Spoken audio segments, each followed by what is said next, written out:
উত্তর 24 পরগনা।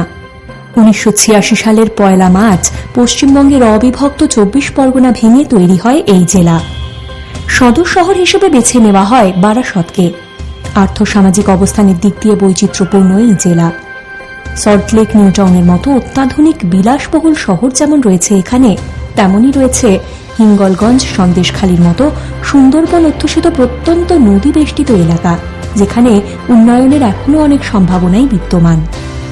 আয়লা দুর্যোগের পর সেই পরিসর আরও বিস্তৃত হয়েছে। উত্তর 24 পরগনার 22টি ব্লকের অনেক প্রত্যন্ত এলাকাতেই দারিদ্র্যের সঙ্গে নিরন্তর লড়াই চালাচ্ছেন সেখানকার প্রান্তিক অধিবাসীরা। আর এই লড়াইয়ে তাঁদের যথাযোগ্য সাহচর্য জুগিয়ে চলেছে মহাত্মা গান্ধী জাতীয় গ্রামীণ কর্মনিশ্চয়তা প্রকল্প। আর্থিক দিক দিয়ে পিছিয়ে পড়া মানুষদের কাছে উত্তর 24 পরগনা জেলা এই প্রকল্পের সুফল পৌঁছে দিতে সমর্থ হয়েছে। এবার এক নজরে দেখে নেওয়া যাক 2012-2013 আর্থিক বছরে মহাত্মা গান্ধী জাতীয় গ্রামীণ কর্মনিশ্চয়তা প্রকল্পে উত্তর 24 পরগনা জেলার সাফল্যের খতিয়ান। 2012-2013 আর্থিক বছরে 1,59,33,289টি শ্রম দিবস সৃষ্টি হয়েছে। পরিবার পিছু সৃষ্টি হয়েছে 45টি করে কর্মদিবস। প্রকল্পে মোট খরচ হয়েছে 314 কোটি টাকা। এই আশানুরূপ সাফল্যের জেরে 2012-2013 আর্থিক বছরে মহাত্মা গান্ধী জাতীয় গ্রামীণ কর্মনিশ্চয়তা প্রকল্প রূপায়ণে রাজ্যে প্রথম স্থান দখল করে উত্তর 24 পরগনা জেলা। আর এই সফলতার নজিরকে সুদীর্ঘায়িত করতে একটি যথাযথ শ্রম বাজেট তৈরির প্রয়োজনীয়তা অনস্বীকার্য। মহাত্মা গান্ধী জাতীয় গ্রামীণ কর্মনিশ্চয়তা প্রকল্পের সাফল্যকে সুনিশ্চিত করতে শ্রম বাজেট তৈরির প্রতিটি পর্যায়কে যথাযথ গুরুত্ব দেয় এই জেলা। আসুন দেখে নেওয়া যাক শ্রম বাজেট তৈরির ক্ষেত্রে ঠিক কি কি পদ্ধতি অবলম্বন করা হয়। সম্পূর্ণ কাজটিকে নির্দিষ্ট পরিসরের মধ্যে সুষ্ঠুভাবে সম্পন্ন করার জন্য ব্লক এবং পঞ্চায়েত স্তরে বিশেষ টাস্ক ফোর্স গঠন করা হয়। ব্লক স্তরে এপিও, জেপিও, বিএসএসি, সকল টিএ এবং পঞ্চায়েত স্তরে ইএ অথবা সেক্রেটারি, এনএস এবং জিআরএসদের টাস্ক ফোর্সে রাখা হয়। শ্রম বাজেট তৈরির প্রথম পর্যায়ে জেলা স্তরে জেলা শাসক, জেলা সভাধিপতি, অতিরিক্ত জেলা শাসক সাধারণ, সকল মহকুমা শাসক, মনরেগার ডিস্ট্রিক্ট নোডাল অফিসার সমেত সকল আধিকারিকদের সম্মিলিত প্রচেষ্টায় একটি কর্মশালার আয়োজন করা হয়। জেলার সকল বিডিও ও প্রোগ্রাম অফিসার, পঞ্চায়েত সমিতির সভাপতি, প্রধান, নির্মাণ সহায়ক এবং নির্বাহী সহায়কেরা এই কর্মশালায় অংশগ্রহণ করেন। এই কর্মশালায় শ্রম বাজেট সম্পর্কে একটি বিস্তারিত ধারণা তুলে ধরার পাশাপাশি কাজটি কিভাবে সুষ্ঠুভাবে সম্পাদন করা যায় সেই বিষয়েও নির্দেশ দেওয়া হয়। সক্রিয় জব কার্ডের সংখ্যা হিসেব করে সংসদ অনুযায়ী সম্ভাব্য কাজের চাহিদা নির্ণয় করা এবং তার রূপায়ণে কত ব্যয় হতে পারে তা নির্ধারণ করার কথা যেমন বলা হয় এই কর্মশালায়, তেমনি প্রোগ্রাম অফিসারদের নির্দেশ দেওয়া হয় তাঁরা যেন ব্লক ও গ্রাম পঞ্চায়েত স্তরের টাস্ক ফোর্সের সঙ্গে পুরো বিষয়টি নিয়ে সভা করেন। এই কর্মশালায় পঞ্চায়েতের প্রতিনিধিদের গ্রাম সংসদ ধরে ধরে সম্পদ মানচিত্র তৈরি করার নির্দেশও দেওয়া হয়। সম্পদ মানচিত্র হল একটি এলাকার ভৌগোলিক পরিসরে অবস্থিত প্রাকৃতিক ও সামাজিক সম্পদগুলির এক খসড়া মানচিত্র, যা এলাকার সম্পদগুলি চিহ্নিত করার পাশাপাশি ওই স্থানে বসবাসকারী মানুষের উন্নয়নের চাহিদাকেও উপস্থাপন করতে পারে। সহভাগী প্রক্রিয়ায় শ্রম বাজেট ও বার্ষিক কর্মপরিকল্পনা প্রস্তুত করার ক্ষেত্রে সম্পদ মানচিত্রের প্রয়োজনীয়তা হল পছন্দের তালিকায় উঠে আসা স্কিমগুলির প্রাসঙ্গিকতা বিচার করা। এক্ষেত্রে এই সম্পদ মানচিত্রের সাহায্যে অগ্রাধিকারের ভিত্তিতে সম্ভাব্য স্কিমগুলিকে চিহ্নিত করারও নির্দেশ দেওয়া হয়। শ্রম বাজেট তৈরির দ্বিতীয় পর্যায়ে ব্লক স্তরে প্রধান এবং গ্রাম পঞ্চায়েত স্তরের টাস্ক ফোর্সের সদস্যদের নিয়ে সভা আহ্বান করা হয়। সেই সভায় গ্রাম পঞ্চায়েত পিছু সক্রিয় জব কার্ডের সংখ্যা এবং শ্রম বাজেটের আর্থিক মূল্য নির্ধারণের কাজটি হাতে কলমে করার জন্য একটি প্রাথমিক খসড়া প্রস্তুত করা হয়। শ্রম বাজেট তৈরির তৃতীয় পর্যায়ে ব্লকের নির্দেশ মেনে গ্রাম পঞ্চায়েতের টাস্ক ফোর্স নিজের পঞ্চায়েতে পঞ্চায়েত প্রধান ও অন্যান্য সদস্যদের উপস্থিতিতে এই একই বিষয়গুলি নিয়ে আলোচনা করেন এবং কাজের বিভাগ ধরে ধরে স্কিমের সংখ্যা ঠিক করেন। প্রক্রিয়াটির সঠিক রূপায়ণ হচ্ছে কিনা তা খতিয়ে দেখতে মহকুমা পর্যায়ে প্রধান, উপপ্রধান এবং ব্লক ও পঞ্চায়েত স্তরের টাস্ক ফোর্সের সদস্য ও সদস্যদের নিয়ে একটি কর্মশালার আয়োজন করা হয়। এটিকে শ্রম বাজেট তৈরির চতুর্থ পর্যায় বলা যেতে পারে। হাতে কলমে কাজ করতে গিয়ে টাস্ক ফোর্সগুলি যে যে সমস্যার সম্মুখীন হয়েছেন সেগুলি নিয়ে জেলা স্তরের আধিকারিকরা এই কর্মশালায় আলোচনা করেন। শ্রম বাজেট তৈরির পঞ্চম পর্যায়ে গ্রাম পঞ্চায়েতগুলি গ্রাম সংসদ সভাগুলির সময়সূচি নির্দিষ্ট করে। সভাগুলিতে যাতে বেশি সংখ্যায় গ্রামবাসীরা অংশগ্রহণ করেন সেই দিকে বিশেষ নজর রেখে যথাযথ প্রচার কর্মসূচি গ্রহণ করে কোন কোন আধিকারিকেরা এই সভাগুলিতে উপস্থিত থাকবেন তা নির্দিষ্ট করা হয়। এরপর পর্যায়ক্রমে গ্রাম সংসদ সভাগুলি অনুষ্ঠিত হতে থাকে। পঞ্চায়েত স্তরে টাস্ক ফোর্সের সদস্যরা সংসদ সভা থেকে অগ্রাধিকার ভিত্তিক স্কিমের তালিকা প্রস্তুত করতে সাহায্য করেন। স্বপন মজুমদারের বাড়ির পাশ দিয়ে গলিটা বুনেদি স্কুলে ঢোকার ওই রাস্তাটা সুন্দর করে ভালো করে আস্তুইট দিয়ে তৈরি করতে হবে। আমার নাম সুমিতা শর্মা। আমাদের বাড়ির পাশে একটা পুকুর রয়েছে, খুব নোংরা সেটাকে সংস্কার করানোর জন্য আমাদের রাস্তা থেকে নাপ দিয়ে আমাদের বাড়ি যেতে খুব কাদা, আমাদের রাস্তা নেই, আমাদের রাস্তাটা একটু করে দিতে। সকল সংসদগুলি থেকে উঠে আসা স্কিমের তালিকাগুলি সভায় একত্রিত করে তালিকাটি গ্রাম সভায় উপস্থিত সকল গ্রামবাসীদের দিয়ে অনুমোদন করানো হয়। এটিকে শ্রম বাজেট তৈরির সপ্তম পর্যায়ে বলা যেতে পারে। এরপর পঞ্চায়েতের শ্রম বাজেটগুলি পাঠানো হয় ব্লক অফিসে। সেখানে শ্রম বাজেটগুলিকে একত্রিত করে নির্দিষ্ট সারণীতে নথিভুক্ত করে পঞ্চায়েত সমিতির সাধারণ সভায় অনুমোদন করা হয়। ঠিক একইভাবে ব্লক স্তর থেকে আসা শ্রম বাজেটগুলি একত্রিত করে জেলা শ্রম বাজেট তৈরি করা হয় এবং জেলা পরিষদের সাধারণ সভার অনুমোদন নিয়ে তা রাজ্য স্তরে পাঠানো হয়। এই শ্রম বাজেট প্রক্রিয়ার পাশাপাশি বার্ষিক কর্মপরিকল্পনা তৈরির কাজটিও গ্রাম সংসদ স্তর থেকে একই সঙ্গে চলতে থাকে। আমরা গ্রাম সংসদে যেমনভাবে কাজ চাইছি ঠিক তেমনই পাচ্ছি। যেটুকু কাজ হচ্ছে উন্নয়নমূলক কাজই হচ্ছে। হ্যাঁ, আগামী দিনে এই কাজ যেন আমরা করে যেতে পারি বা পাই। এখন সবকিছু জানতেও পাই, সেখানে ডাকে চোখে দেখতেও পাই, শুনতেও পাই, যেগুলো বলার মতন সেগুলো বলি, সেগুলো শোনেন তারা, সেইভাবে কাজ করা হয়। হ্যাঁ, এই সভাগুলো হতে আমাদের খুব সুবিধা হচ্ছে।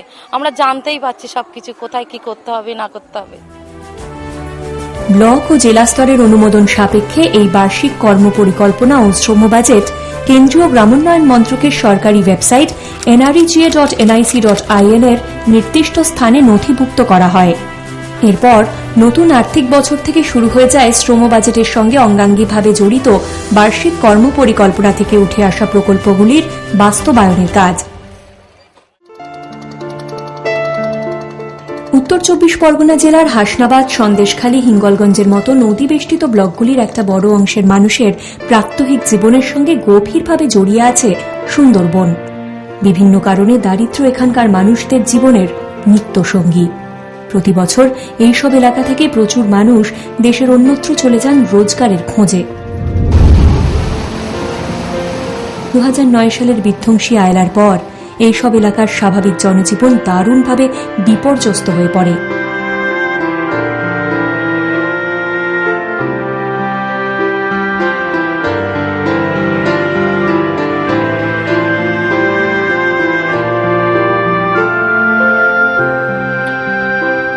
জীবনের স্বাভাবিক ছন্দে ফেরার চেষ্টা অব্যাহত থাকলেও প্রাকৃতিক সম্পদ পুনরুদ্ধারের কাজ এখনো চলছে।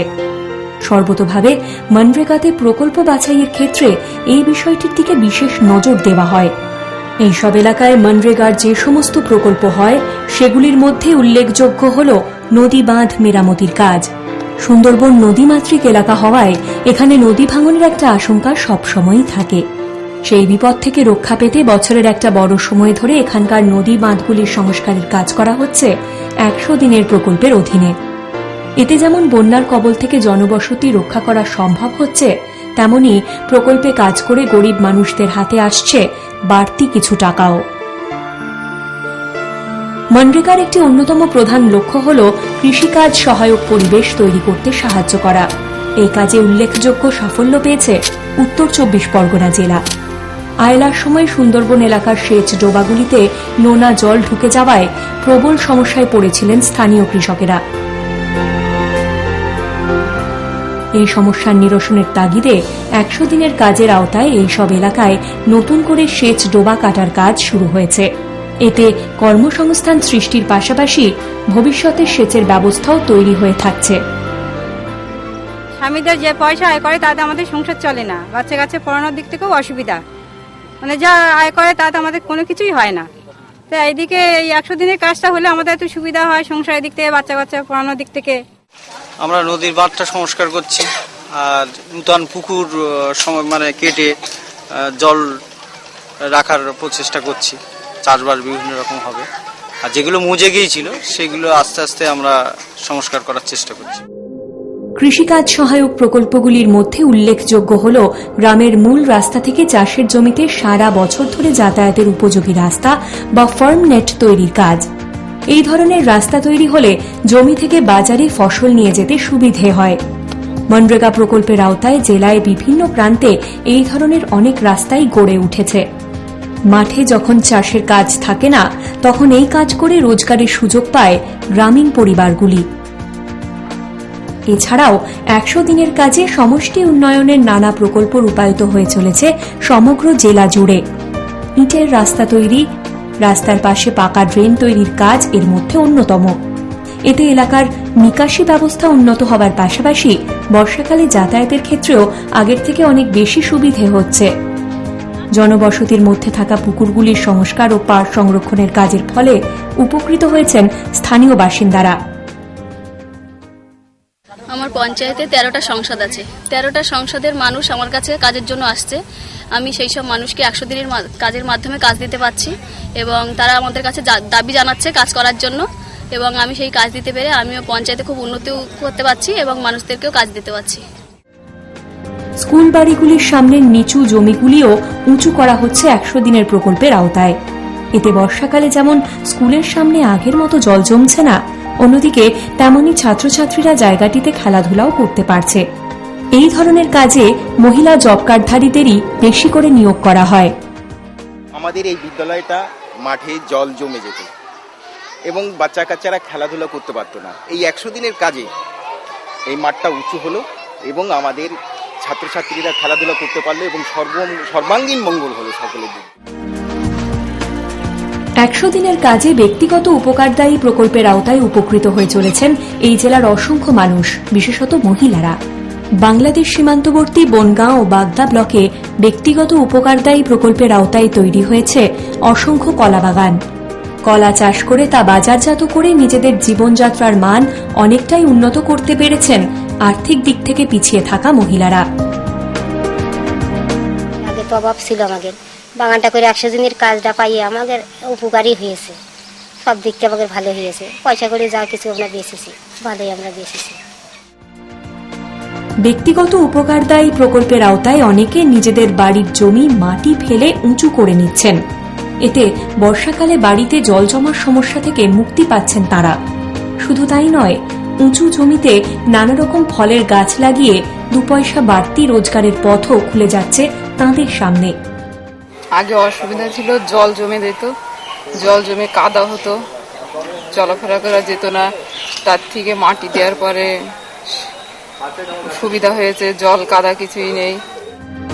এই জেলায় 100 দিনের কাজের সুফল পাচ্ছেন শারীরিক দিক দিয়ে প্রতিবন্ধী মানুষেরাও। বিভিন্ন প্রকল্পে যুক্ত করা হলেও শারীরিক প্রতিবন্ধকতার কথা মাথায় রেখে এদের সুবিধে অনুযায়ী কাজে নিযুক্ত করা হচ্ছে। আমি দেখতে পাই না, দৃষ্টিহীন, তাই আমার পক্ষে এই কাজটা বিশেষ উপকার এবং আমি এতে খুব পরম উপকৃত হয়েছি। এবং এই কাজ যদি হয়েই থাকে আর আমি যেন করতে পারি, তা আমি সরকারের কাছে অতি কৃতজ্ঞ থাকব।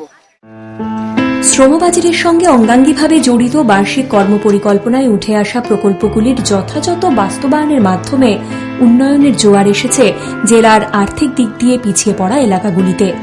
জেলার অন্যান্য অংশের পাশাপাশি 100 দিনের প্রকল্পের সুফল পৌঁছে যাচ্ছে আপাত দুর্গম সুন্দরবনের প্রত্যন্ত এলাকাগুলিতেও। গরিব মানুষদের হাতে টাকা আসছে, উন্নত হচ্ছে তাদের জীবনযাত্রার মান। স্থানীয় বাজারগুলিতেও বিক্রিকিনির হার আগের থেকে অনেকটাই বেড়েছে। স্বভাবতই সামাজিক, অর্থনৈতিক তথা পরিবেশগত দৃষ্টিকোণ থেকে এক সার্বিক উন্নয়নের চিত্র স্পষ্টতর হয়ে ওঠে, যাতে মনরেগার ভূমিকা অনস্বীকার্য। এবার যে পার্টিসিপেটরি মোডে আমরা শ্রম বাজেট তৈরি করেছি, যেখানে হ্যাবিটেশন বেস রিকোয়ারমেন্ট মিনস প্রত্যেকটা পাড়ায় রিকোয়ারমেন্ট কি আছে, তাদের চাহিদা কি, ওখানে একটা ড্রেন দরকার পড়ছে, একটা পুকুর সংস্কার দরকার পড়ছে, কি রাস্তা দরকার পড়ছে, এবং পুরোপুরি যেটা অ্যাওয়ারনেস জেনারেশন করা হয়েছে সেটা থ্রু সেলফ হেল্প গ্রুপ। আমাদের ডিস্ট্রিক্টে মোটামুটি 22,000 সেলফ হেল্প গ্রুপ রয়েছে, তাদেরকে আমরা ইনভলভ করেছি, এবং আদার কমিউনিটি বেস অর্গানাইজেশন যারা ওই এলাকাতে কাজ করে তাদের মাধ্যমে অ্যাওয়ারনেস জেনারেশন করা হয়েছে। এবং এই বাজেটটা পুরো নিচে থেকে উঠে এসছে থ্রু আমাদের গভর্নমেন্ট এমপ্লয়ির মাধ্যমে। মিনস গভর্নমেন্ট এমপ্লয়ি প্রত্যেকটা ব্লকে, সাব ডিভিশনে, সাথে সাথে গ্রাম পঞ্চায়েতে এবং মানুষের কাছে পাড়াতে গিয়ে গিয়ে এই বাজেটটা তৈরি করেছে।